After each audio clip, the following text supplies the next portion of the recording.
this life ain't fair. And I know that you're going nowhere.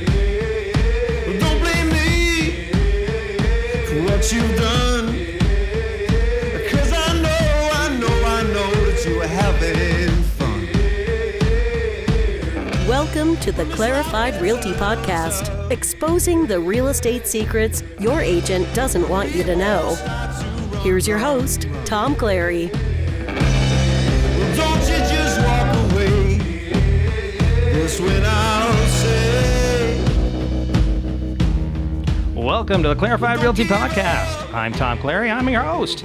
I'm a real estate agent here in the beautiful state of California, Los Angeles to be exact. I'm here with my co-host and buddy Ron Bruno. How you doing today, sir? I'm doing great, Tom. Good. Well, we missed last week. Unfortunately, we had a little bit of a illness befall us, and so we had to skip a week. But we're back here again, and I'm so glad you're all here on board with us. You had to take care of the kiddos, right? Well, it wasn't my illness. It was another illness. It's a family illness. It was a family illness, and I had to take care of it. But Those are excusable, always. It's always excusable. When the 4-year-old starts, coughing and wheezing, Yes. you probably need to stop and help them. That's right. At least that's what I've been told in all the parenting magazines. We're trying to take good care of Gidget as well, so our little Pomeranian. Are you comparing my kid to a Pomeranian? No, but that's the only thing we can compare it to, so. I mean, but isn't the Pomeranian, like, their standard is a wheeze, isn't it? I mean, isn't that what they... Pretty much, yeah. She sounds like a goose, actually. I've heard you played it over the phone. I have, yes. I'm like talking to Ron on the phone, and all of a sudden I hear quack, quack over there, and it's like, is that a duck do you have over there? Yes, It's yes. like, We no. have a little Pomeranian Gidget that sounds like a duck. That's hysterical. Yes. Well, thanks again for coming, everybody. And so do we got any news out there? Yes, we do. Out in real estate land? We do. This came from CNBC. You sent this one to me. I love this. I love this story. So, okay, real estate CEO, record low housing inventory is freaking us out. Yeah. Quote unquote. I love to hear that the CEO of a billion-dollar company is freaking out about something. So it says the inventory is keep your wits reaching, about you, buddy. That's right. So he says the inventory is reaching historic lows. It's never declined faster than it did last month. It's freaking us out. It's affecting our business. It's limiting our sales, said Glenn Kelman, CEO of Seattle-based Redfin, a real estate firm. Now, Redfin is one of the big boys. You got Redfin out there on the internet. Now, I definitely have an opinion about this, about why they're kind of experiencing this. I think it's interesting that they, in their research and their surveys or whatever they did, they were saying that the main reason that they're not seeing anybody putting their house on the market, or they're seeing a reduction of that, is that people are hanging on to their homes longer, that they're Airbnb-ing them and renting them. They're not usually it's always been traditional that folks sell their houses before they move in. They take the property ladder up. Right. But he's saying that people are starting to do more rentals, where it's more Airbnb and that kind of thing. I don't necessarily agree with that. Well, I think, again, this is kind of the low-hanging fruit, right? So this is kind of the lowest common denominator, where if you're looking at it where, okay, so you're a baby boomer and the kids have moved out, and, you're no longer in the up-and-coming 80s and 90s where it was all about keeping up with the Joneses and growing and getting a bigger home. Now, yeah, okay, it's okay to, rent something out to somebody to help supplement your income. That was before, it was kind of unheard of. A lot of people wouldn't do it. They weren't comfortable. They didn't want to be landlords, and least of all, they didn't want somebody in their house or next door, in the guest house. Right. Now, it's becoming a lot more acceptable. It is, and it's actually an alternative. Something that I've been thinking about is, so think about it. So you have, we actually talked about this a little bit in our Lunch and Learn. Right. So we did a Lunch and Learn at WeWork for the home buying process for freelancers. Right. So one of the advantages of owning owner-occupied investment properties, so we're talking about a duplex, a threeplex, or a fourplex, is you're able to actually use the income from those extra units to qualify from a rental standpoint. Yeah. But if you think about it even further, let's say you're retired, your kids have they've moved on and they're starting their families, and you're all alone in this big home in the suburbs of La Cañada, and you're paying all this money to keep the home up, and it costs a lot of money. It costs a lot of money to keep it going, and you've got this great asset, and you have all these realtors, as Marisa knows, right? So we're going to bring Marisa on in a second, but you have all these realtors door knocking and saying, sell your home, and you're like, wow, bought this home for like $300,000 and now it's $3 million. Like that's something solid, right? But what you could do is if you were even thinking about downsizing, instead of just downsizing to a condo, what if you downsize to a threeplex? Right? So you now have a new stream of income from these new renters that literally pay for your and supplement your retirement. Right. So it's something that I don't know. It's something that I see as a potential trend because I don't see people moving out just to move out. Right. There has to be a solid reason. Yeah. And I think with things like Airbnb and, just having so much more information out there, I think people will be potentially open to renting something out, especially if they've lost a loved one and they're alone and they may want to move to the city and just kind of start over. Well, and I think that this is, you've kind of actually, it's really interesting because when I was first read the story, I started thinking about one aspect that you mentioned, but it's funny, and you're talking about this, I'm now thinking about another aspect that they're not exclusive. It's almost like, getting chocolate in your peanut butter. Let me go into this when I was thinking. What I was thinking when I first read this was that they're kind of missing the boat in terms of the Airbnb thing because I think that that's a part of it. Right. But we've discussed that I think the boomers have been hesitant about selling anyway. Correct. Like, period. They're like, I'm in this lovely home. I want to stay independent as long as I can. I don't want to go move into a retirement community or they don't want it to be a dorm. Like they're not going to have a bunch of strangers live down the hall and share their kitchen and just rent out a room, right? However, if you have a multi-unit place, now you actually have private entrances. They have their own kitchen. They have their own bedroom. Yeah. So it's not shared quarters. Well, and I think that brings me to the other part of it. The other aspect I was talking about is that, but it's what I'm talking about is not mutually exclusive to Airbnb. Right. That maybe both things are true. Yeah. That the boomers are not selling and they're finding ways to kind of incorporate a revenue stream into their, home ownership. Yeah. And it could be an alternative to looking at like a reverse mortgage, right? So reverse mortgages, there's Tom Selleck and he's pushing them and that's all great, but they're expensive. Yeah. There are a lot of fees associated with it, and people still may want to leave somewhat of a legacy to their kids. Family. Absolutely. And they may also not generate enough revenue from income from that reverse mortgage. So if you have, let's say you still want the grandkids to come visit. So if you have a fourplex, have one of those rooms vacant or Airbnb it until they come into town. Right. And then when they come into town, they can stay in that unit and then you rent out the other two. Right. So now you're supplementing your income during retirement and you still are able to maintain the asset and still live a nice, comfortable life. Right. And the other thing that I want to bring up here is in terms of the freaking out aspect of it. That's right. We don't freak out here on the Clarified Realty Podcast. But here's the thing, the reason why I think he's freaking out. And that's because their business plan is based on people who make a decision on their own saying, I want to sell my house, and then going to them to then put their house on the market. Right.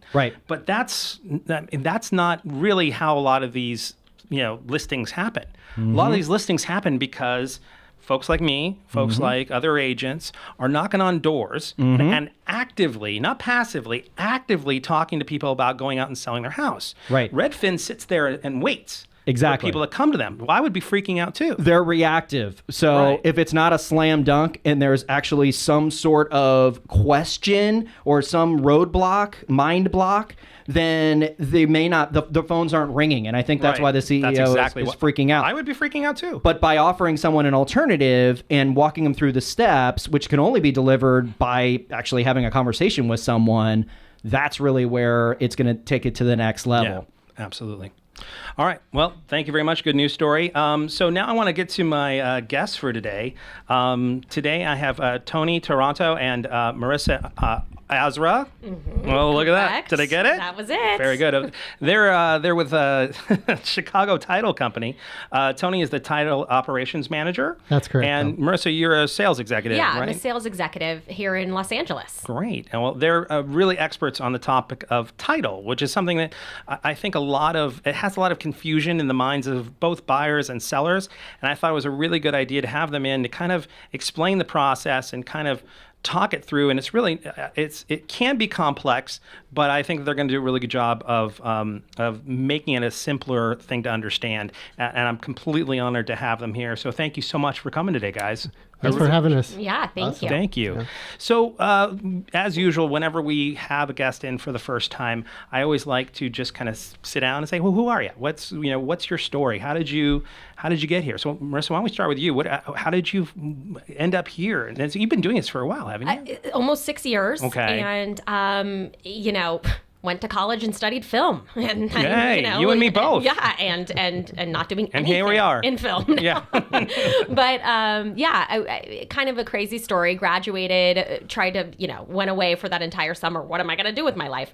And I got a job actually doing sales and marketing at the W in Hollywood. Oh, wow. Okay. At the residences. Oh, interesting. And it was great. And lovely kind of building. my first lovely. Yeah. And really just a really good learning place for me to kind of dive into real estate. Right. And once that project was going to wrap up, which I was there for 2 years, there was an opportunity to go to the next hotel residence. And I was getting engaged and hopefully buying my first house, and it wasn't the right time to move to Philadelphia. No. So all of our transactions were going through a title company, and I was on the phone with one of the gals there, and I said, I don't know where I'm going to be next. I'm kind of want to stay in real estate, but I don't know which part of real estate. And she said, I think you'd be a great title rep. And, interesting.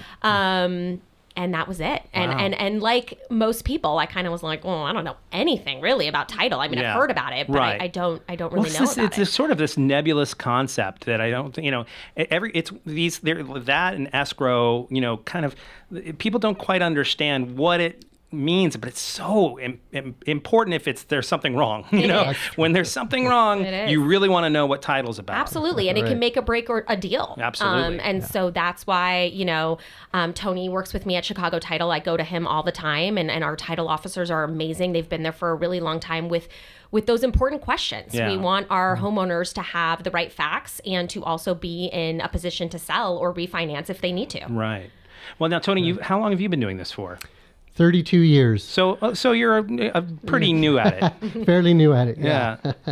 When I got into this business, same thing. I was just graduating college, and I was already married. Had to get going with, family was already on the way, and went out there and took a couple interviews, and interviewed with a company called Safeco Title. Didn't know what title was, just like anybody else, and went on one other interview, and Safeco actually was going to give me more, so I'm like, I'm going to go with them. Oh, that's it. I've heard of Safeco Title, but didn't know what title was. So. Well, they're safe in the name, so. Yeah, there you go.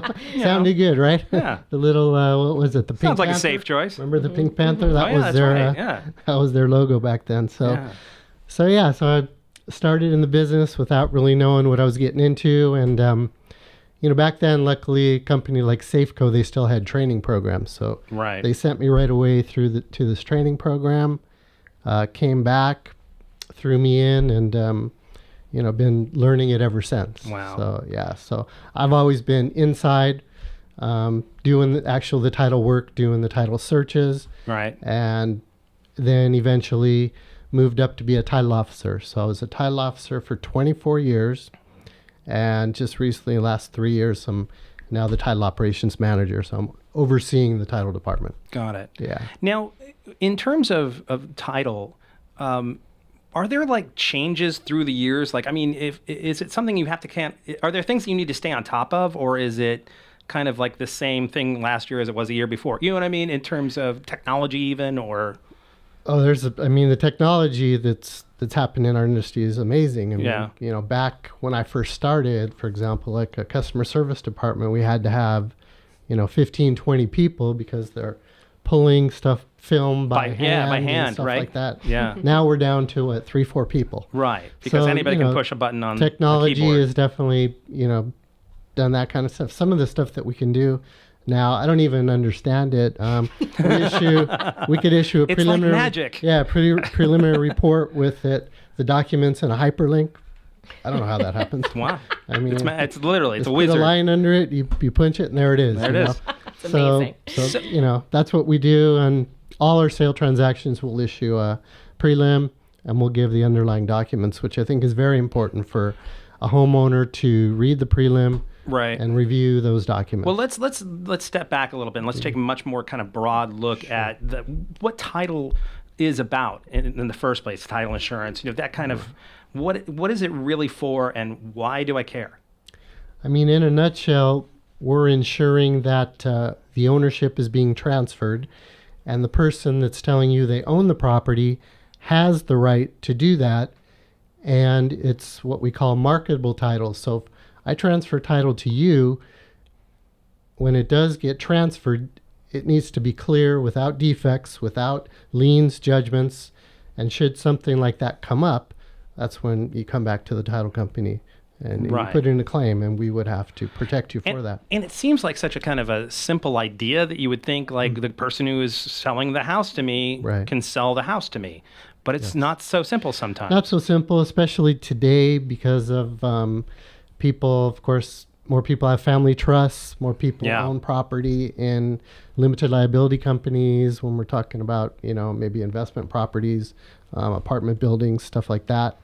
So we have to review quite a bit more documentation than we did in the past. Right. That's something that's changed. Right. Because of the ownership. How does having like a trust kind of impact title? Maybe if you could go into that a little bit.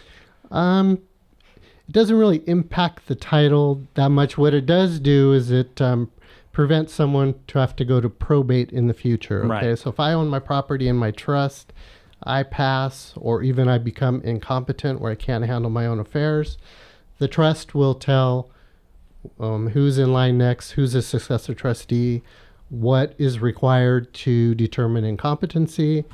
And so these are all things that we have to review and make sure we're comfortable with who's going to be that successor trustee at that point and to act on behalf of the trust. Right. Yeah. So let's go briefly through the different types of the insurance that you guys, because I think it's three different types? There are 3 different types of policies, but I think for us, when we're dealing with residential property, 1 to 4 units, we have the main policy, which is the homeowner's policy. And that policy offers the most coverage that you can get.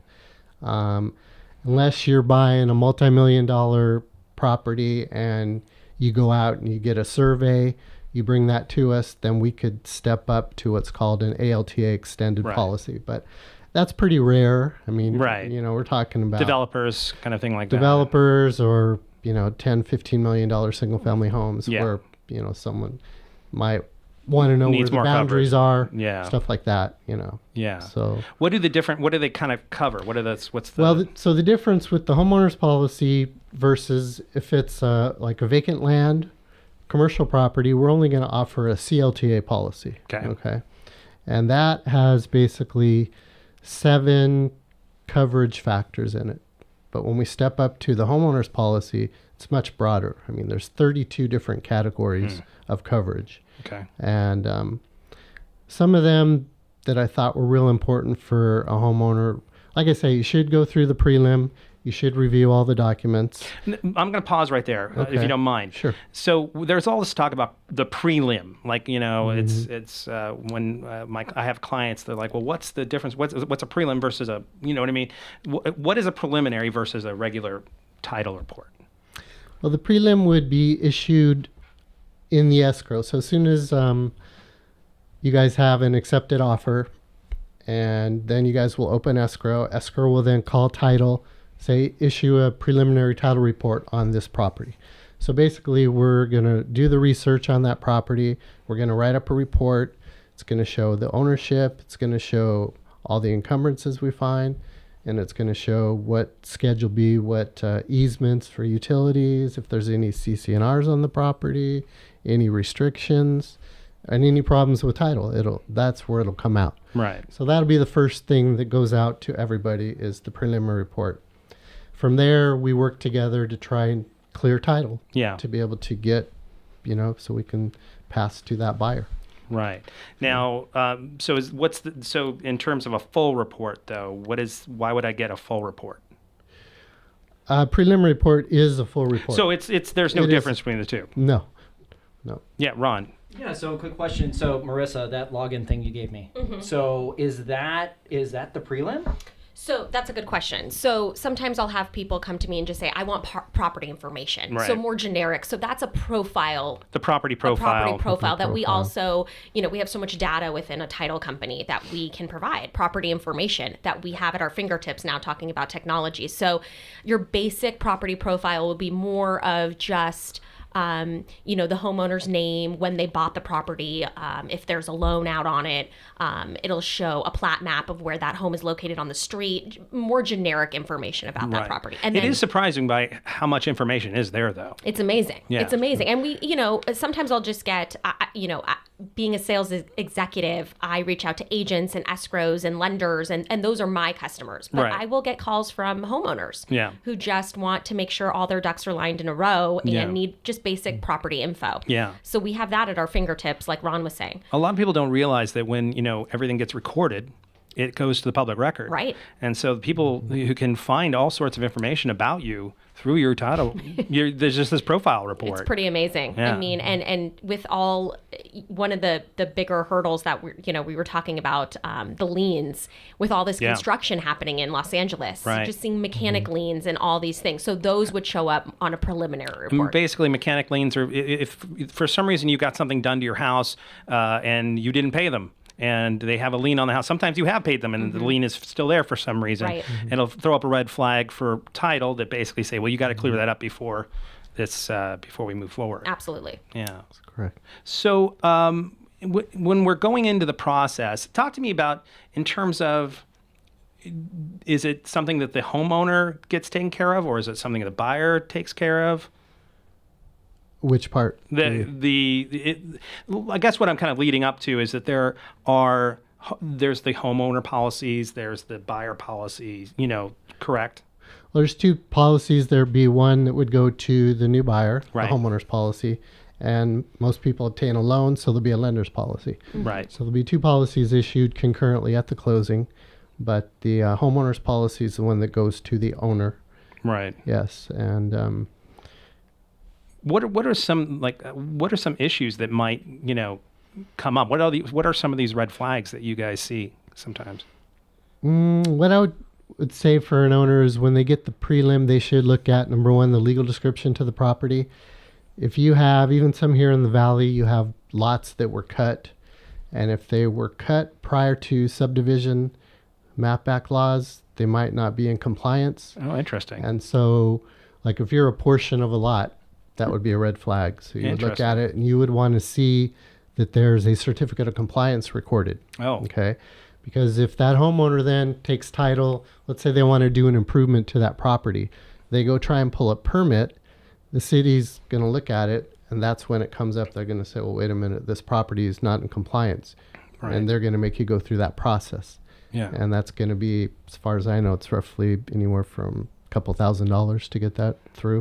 Do you advise listing people who are about to list their house? Do you advise them to run this prior to putting it on the market, or do you think it's something that, well, if it comes out in the middle of escrow, this is I mean, if they believe there could be a defect in title, or there's something that they know about, something happened, or they do have a trust issue or something like that, then absolutely. I mean, it's better to get the prelim out, address it up front. Because if it's going to delay a potential purchase once you have signed a contract, then that's going to be an issue. I mean, and just from the agent standpoint, I would definitely be saying, please run that ahead of time. Exactly. And I would say, most people have an agent that they know or trust or can reach out to, and agents are very familiar with the preliminary report. Right. So go to them, have them take a better look at it, explain it to you, go over it, what needs to be addressed. I think it's smart to address some of these things before escrow, because some escrows can be, I just opened an order that's a 7-day escrow. Yeah. So, for those fast ones, we need to know what's going on. Yeah. We need to know what's going on. And it's fascinating. You can kind of tell the experienced agents from the other, the others, when how much when they're about to list a house, they do on the front end before it even goes up for sale. Because when you're after the offer is accepted, if you're constantly reacting, it just makes a terrible experience for everybody involved. You know, if your termite's already taken care of, if you've already got, any kind of weirdness with the title, at least looked at, so you can go and let's say there is an issue and you can say, well, we're trying to resolve this. It doesn't mean you necessarily don't have to sell the house, but you just say, we have this defect, we got to fix it, and are you on board? Kind of thing. Right. Ron, you had something you want to say? Yeah. So I've got a question. Are you able to actually, as a title officer, can you do the research on the HOA? Right? Is there any way that you can find out if there's pending litigation or any special assessments? Very good question.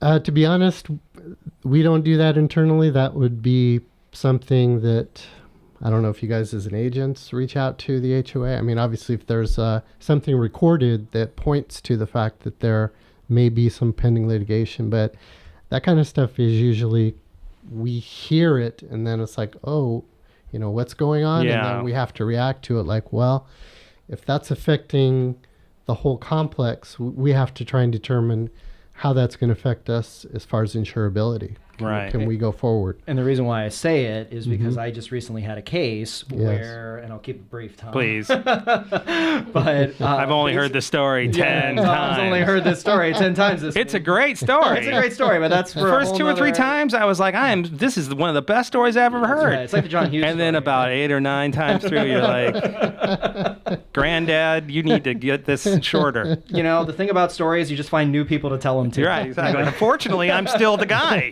It's true. It's true.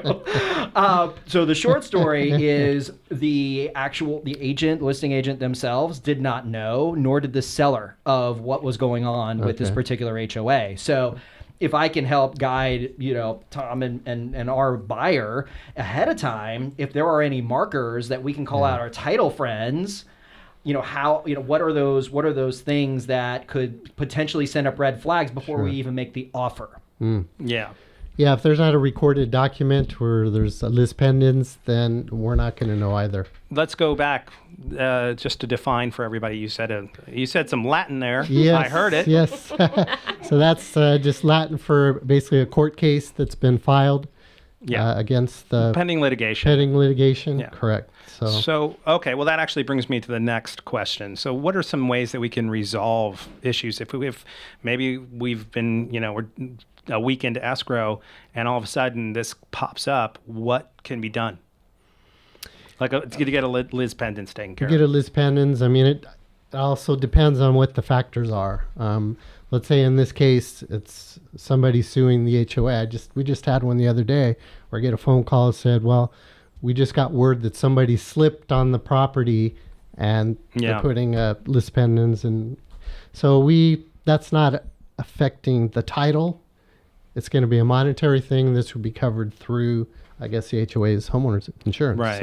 So that kind of thing doesn't affect the title, and we were able to move past it. So we have to analyze what the scenario is. Right, but they're in not so much more complicated circumstances. I mean, don't you have to do things like a quiet title action or things like that in order to get people to? That happens on occasion. For example, I'll give you. And basically, just so I can kind of explain what a quiet title is that you have to kind of go in front of a judge, right, and the judge says, "Okay, everybody, be quiet. I'm going to tell you who actually is, has title." Sure. One scenario with that is in the past when people had trusts, and a lot of times, of course, when they try and go for a loan, lender wants them to take the property out of the trust and borrow as individuals. Okay. Right. A lot of times, the deed going back to the trust didn't get recorded. Yeah. Now all of a sudden they're trying to sell the property, somebody's died, and now you have a probate issue. Yeah. Now before we used to be able to get around that. This was about 5 years ago. Yeah. And then the state passed some legislation which took that away from us. So we can't. So now they have to go through a quiet title action, prove they had a trust, right, and the court will then rule that this is a trust asset, and we'll get a court order, record it, and that'll clear the title. Yeah. I mean, my wife is an estate planning attorney. Okay. So I know that You know all about all that. too well. Right. You know, and what's interesting is that, you know, there are ways that kind of get her, like you said, to still, but it still can create such a muck up if they haven't recorded. Right. Well, and it's unbelievable to see how many people just don't even have trusts. Yeah. No, it's true. You know, and aren't in a position to where if something should happen, it's going to be messy, and probate can be so long and tiring and expensive. And you know, and we're going to have Julie on. Julie's my wife, and in a future podcast. And you know, I know that she's had clients where they had every intention. You know, she had the client before, right? They're calling like, well, we're going to set things up and all that. And God bless them, they have a heart attack and a coronary and they die. And now everything is, you know, now a probate matter. And it creates so much more of a mess than just, you know, the ease of just transferring title to the next person on the you know, Correct. on the trust.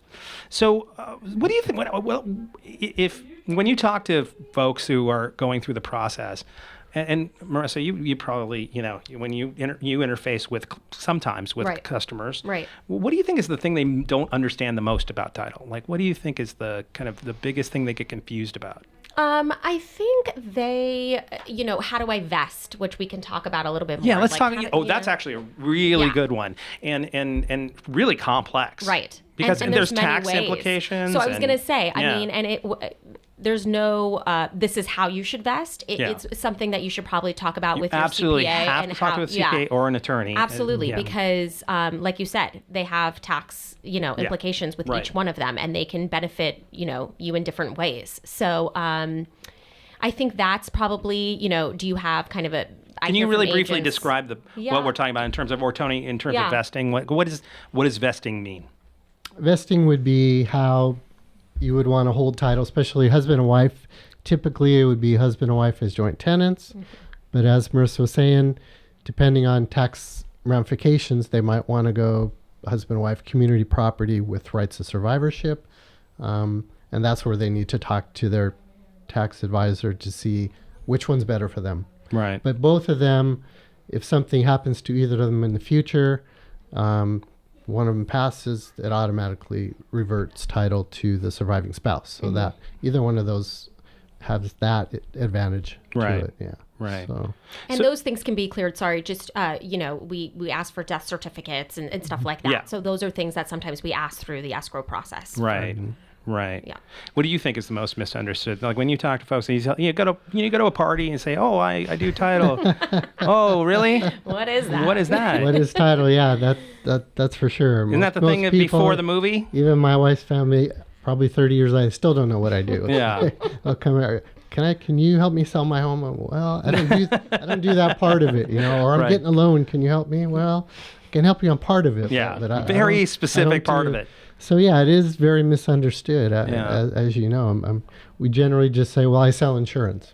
You know, then they'll say, "Well, okay, I know what that is." But but the difference between title insurance and casualty insurance is, it's like night and day. I mean, title insurance, especially if you're buying a home, it's a one-time fee. Yeah. You know, as long as you stay in that home, that coverage is valid for you and your successors. Right. And you don't pay every year. So it goes forever, right? I mean, it's not as long as you own it. As long as you own the house. As long as you own the house, and even... So in 20 years, if your next door neighbor comes next to you and go, you know, I've got this easement here or whatever like that. Right. That would be something. And that's exactly the thing that I see now that I'm in this position where I get these phone calls from people that have policies, you know, from years ago.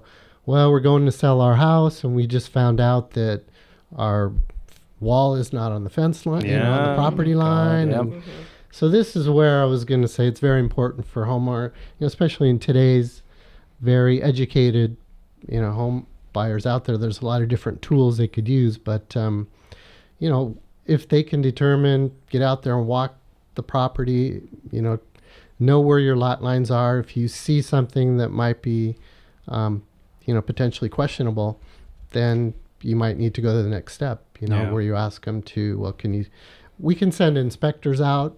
They're not surveyors, but they can sometimes get a good idea of where that There might be property an line. issue here. Yeah. We should probably There look could deeper. be an issue is they need to look deeper because there are coverages in the policy, but there are limits to the coverage. It maxes out at a certain point. Okay. And there are deductibles. Got it. So for encroachments, for permit violations, those areas, Right.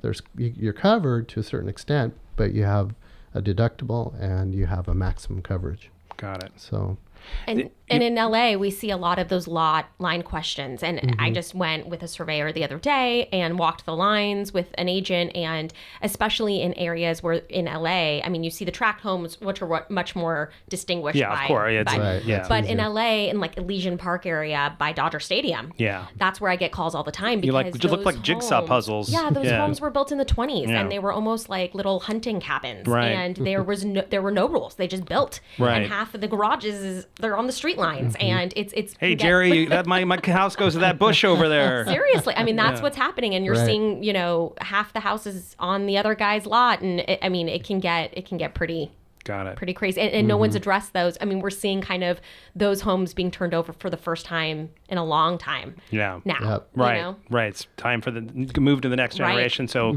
you're seeing a lot more action. with that. Absolutely, yeah. Okay, so here's the fun part. This is the part I love. This is where you tell me what is the absolute worst horror story you heard. Now I'm going to start with you, Tony, where basically you went, "Holy Worst cow! horror How did story. that ever happen?" Well, I don't know if it's the worst one, but one that just happened recently that we know of. For the company, it was a horror because it cost us a $10,000 claim. Could have been $20,000. On the title report, there was a notice of a pending violation on a property out in Ontario, and the notice, when it was recorded, said that the amount was $100. But then it had other language, or it could increase so much per day up until a certain amount. Oh my God! Well, our escrow completely missed it when we closed, and then it rolled into the property taxes, and the city hit them for $20,000 total. Wow! So I had to negotiate with the city attorney. Said, did this really warrant a $20,000? Right. The new buyer's lender paid the first installment, included $10,000. So that money was already gone. We couldn't get that back. They weren't going to give that back. So luckily they forgave the second half. They said, Well, that's I good. understand your position, but it was a nightmare. I mean, I'm still working on that 3 months later, just trying to get it straightened out because now his impound account went up. They're taking more money, and I'm trying to show them this is a one-time thing. Yeah. It's not going to affect the future taxes. You know, it's and this it's funny you bring this up that you're still kind of working on it. Yes.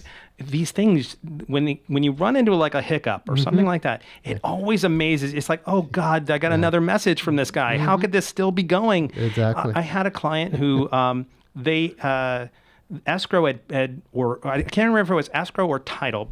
Please. You'll probably know when I tell you, had and it wasn't these guys, it wasn't Tony or Marissa, but basically they had put the wrong sales price on the at the end of the day, Right. Oh, man. and so it affected their taxes, their property Oh, yeah. taxes, Sure does, right? yeah. And my God, it was like the night of the living mistake. Wow. The thing just wouldn't die. Right. Yeah. And you know, it's like a whack-a-mole. You're constantly trying to figure out how you're going to Absolutely. kill this It's thing. just really hard to get anything changed these Yeah. days. So to go back to Oh the my county God. or the city or the assessors. Because you're dealing with these yes. public, you know, what's the word I'm looking for? Public workers or whatever, Public you know. works, right. You know what I Yeah, mean? Who are public works. like literally they show up at, 9, they get their breaks at 10 and, Right. and it's Yeah. just, oh, God. Yeah. So all right, your turn. Well, I was going Marissa. to say it's kind of along the same lines, but it's more what I'm seeing lately is just with all of this security and cyber problems that we're Oh, having. interesting. So we're seeing, and it's not even within my company. It's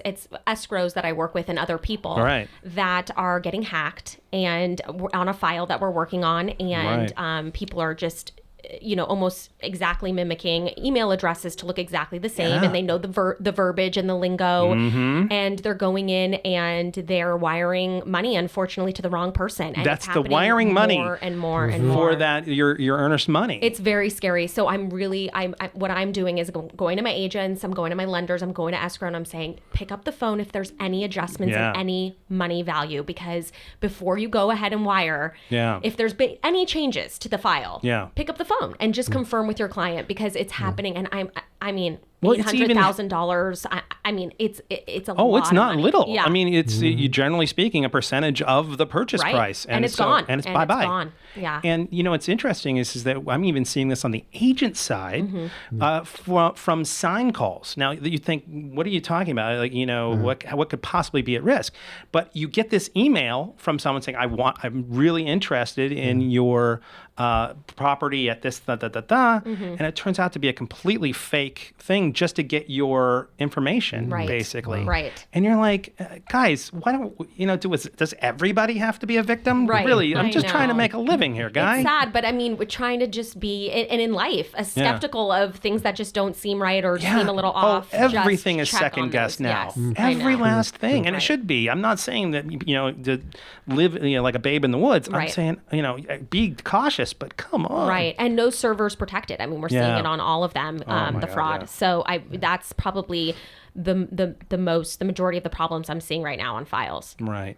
Now, generally speaking, so we're going to kind of bring this around, kind of wrap it up here, and in terms of the process of bringing a title company into a transaction. Generally speaking, it's you get to choose, who you want to handle it and the insurance policy and all that. What do you think that folks should be looking for in terms of a title company? What are the kind of red letter things that it's like, oh, they do this or they do that, or you know what I mean? Things that you would be looking for as a baseline for competence. Well, part of it is a company that's stable, like Chicago. Been around a while. We've been around a while, and we're one of the, we have good reserves and backings, and sometimes we'll get calls from people. I'm trying to find this company because if they have a claim, 15 years later, we're talking about these boundary problems, and they're looking for their title company to try and put in a claim, and they're no longer in business. Yeah. So at least I can say, Chicago Title, we've been around for a long time, and we're a stable company, and that's really important when you're talking about your car insurance. If you get in a car accident in the next 2-3 years, State Farm or whatever is probably going to still be there or whatever kind of thing. When you're talking about your home, which you're going to be probably in for 20 to 30 years, God willing, or whatever, longevity means something. It's really important. Marisa, you have an opinion about this? Well, that's why honestly, why I joined Chicago Title. I mean, I knew there was 160 years plus of a company with a really strong, we underwrite our own policies. Years? Yeah. Wow, that's amazing. Yeah. So we underwrite our own policies, which I think is important too. We're just have a strong backing. And I always say to people, homeowners get to choose. I mean, they may be advised because most people don't know much about title and escrow, but they do get to choose. And I always say, it's insurance. So go with a really reputable, strong company with a strong background. And look, we are, Ron and I emphasize having a good team, right? And it's very important that you listen to their influence, you listen to what they have to say, because they generally have rapport with people, they work with people and all that. Right. But that being said, at the end of the day, it's your choice. And you really need to be making an educated choice, and that's why it's important for you guys to really be aware of what the companies have to offer, and make sure that you're making an educated decision. And Ron, I wanted to really briefly, did you want to interject anything in terms of the lender policies, in terms of what the lender is really kind of looking for in terms of why they ask for it? Sure. So, the first thing I'll say is I like Chicago Title because it has Chicago in the name of it. So that's number one. Go Cubs. Jesus. And also, I didn't think for it. I swear to God, you've every opportunity. I know. I name drop Chicago all the time. First, you're talking about this other story where it's 10 times you're talking about this, right? And now Chicago again. Chicago. I mean, it's a great place. I'm not saying that, it's Ron. my birthplace. I might want to go there someday. You've never been? Well, don't look at me like that. All right. Have you been to Wyoming? Yes. Yes. Oh, God. I just tried to pick one state that I thought, And I've been to India as well.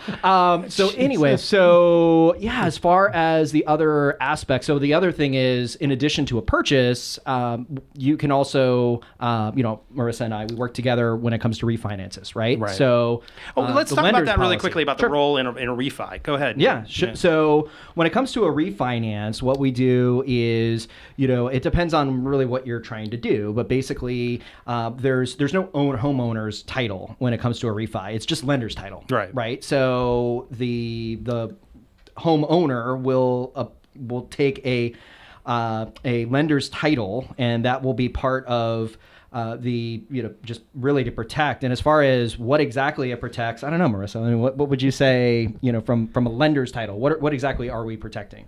I think is it the same version of our homeowners, or is it a shorter version of our homeowners? It is similar coverage. Yeah. But I mean, the thing we're covering is priority of your lien. Right. Most of the time you're going to do a first loan. You want to be in first position. Is it a second loan? Reverse mortgage. Well, basically, and please tell me if I'm wrong here, is that basically you're when you get a loan, you think you own your house, right? Right. But at the end of the day, it's really, if you stop making payments on it, it's not you that's going to get that house. It's really my house. the lender. It's Ron's house. That's right. They want to make sure that the title is clear so that they know that they are going to get the house without any kind of issues. Absolutely. So the mortgage, everyone knows the mortgage, that's always in first position. Right. And then if you have a HELOC, a home equity line of credit, that's in second position. And then, and that's basically the order that they get paid off on.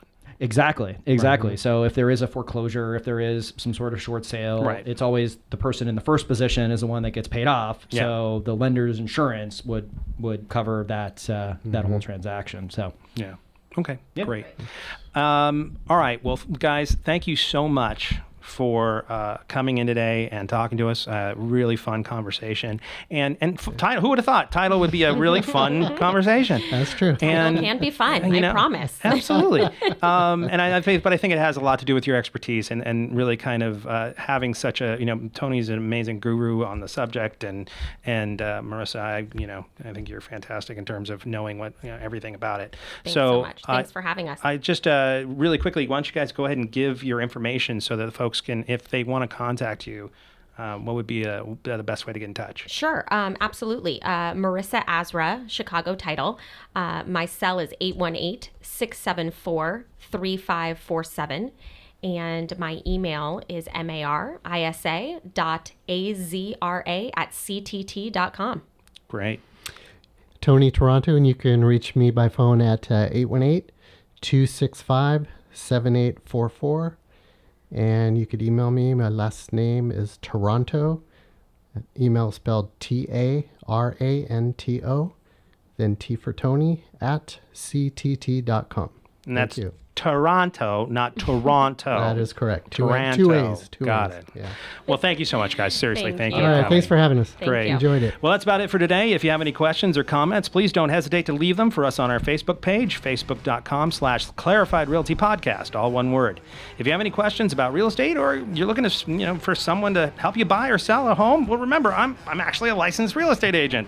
I'd love to help you out. So please email me directly at tom@clarifiedrealty.com, or give me a call at 818-335-7662. Don't be shy. Give me a ring. Come on, guys. I'm waiting for your call. For more exclusive bonus content and advice between episodes, please check out our website, www.clarifiedrealty.com. Also on our homepage, you'll find links to helpful buyer and seller guides that can give you some great information for starting your home buying or home seller process. So definitely check those out. I'm on Snapchat, Twitter, and Instagram as well. My handle for all three of those are @ClarifiedRealty. Please leave feedback and reviews on iTunes or in the comment section on our page. Together we're stronger. So if you have any questions or ways that we can make this podcast even better, please let us know. My amazing theme song, Hey Now, is from the band Wolf. That's Wolf with 2 F's. And please go check them out and like them on SoundCloud. They rock so freaking hard, they could never win a quiet title action because they can't be quiet about nothing. And just a little disclaimer, I'm licensed by the California Bureau of Real Estate. My license number is 01715353. Ron's is? Guarantee rate NMLS 2611, NMLS ID 558706, California. The advice we give is only for properties located in the state of California. For all other states, please contact your local real estate agent or real estate professional. Well, that's about it, Ron. You all good? Go Cubs. Oh, God. Thanks for coming, everybody. This is Ron's last podcast. And remember, goodbye, Ron. And remember, the greatest thing you can ever do is make someone feel at home. Take care. We'll see you next week.